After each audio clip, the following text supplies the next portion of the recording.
Well, we've got a big divide in temperatures across Minnesota, well below zero earlier this morning in the northern part of the state, and that's creating the track for a couple of light snowfall events. But the track of some bigger storms is shifting too. We'll be talking about possible snow and rain headed our way.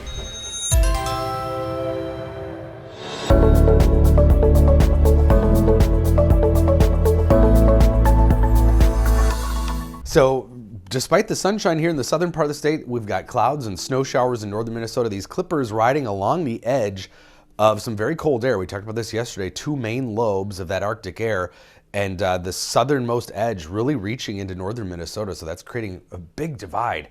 Before the clouds and snow showers moved in earlier in the night, temperatures dipped to 19 below in International Falls, 17 below in Roseau and Warroad. But meanwhile, yeah, we were chillier, but single digits in teens across southern Minnesota, above zero.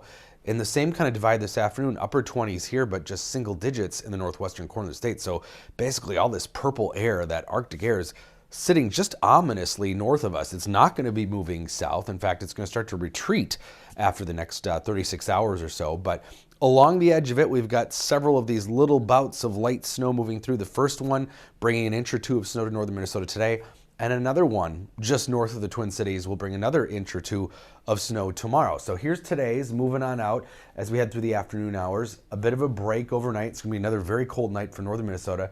And then we've got this next shot of snow coming right across central Minnesota.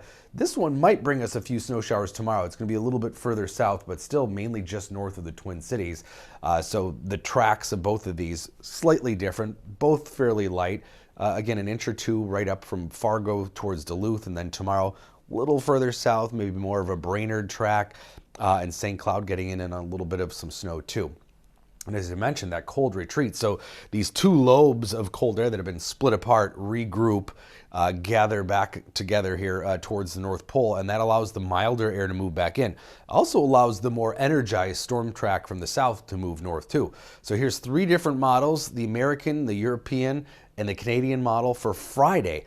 All three have shifted farther north, and that means the possibility of some snow, maybe rain. The American model is quite warm and has the least amount of snow, but this is looking at the European model for an example.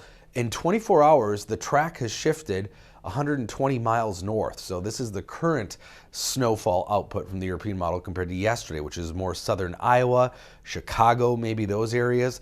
And so when we look at all three models, again, the American model much warmer, not as much snow, but the European and Canadian model do create a swath of some decent snowfall. Right now, southern Minnesota, will this track keep lifting north? Will it move back south?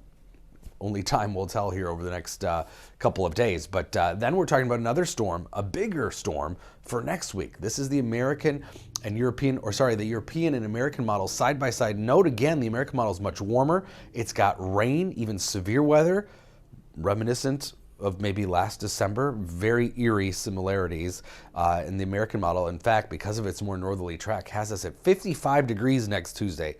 I don't think that'll happen, but it just shows you the dynamic we're working with potentially next week.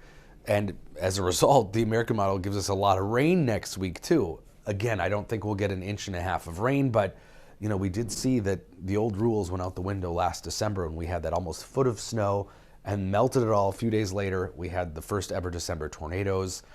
I'm not advertising that for next week, but we are watching a big storm that is going to bring some significant weather to the central part of the country next week. Maybe a big snow, maybe severe weather to our south, or all kinds of crazy weather in between. Today and tomorrow, though, below normal, but again, we don't get that Arctic air, just cooler, just south of that edge of the cold. A couple of snow showers tomorrow, and then Thursday night into Friday, we'll have to watch for that potential snow developing, especially if that track continues to shift north. A little bit of a break over the weekend, and then we might be talking about another storm system next Monday night into Tuesday. So a couple of major systems that we're keeping an eye on.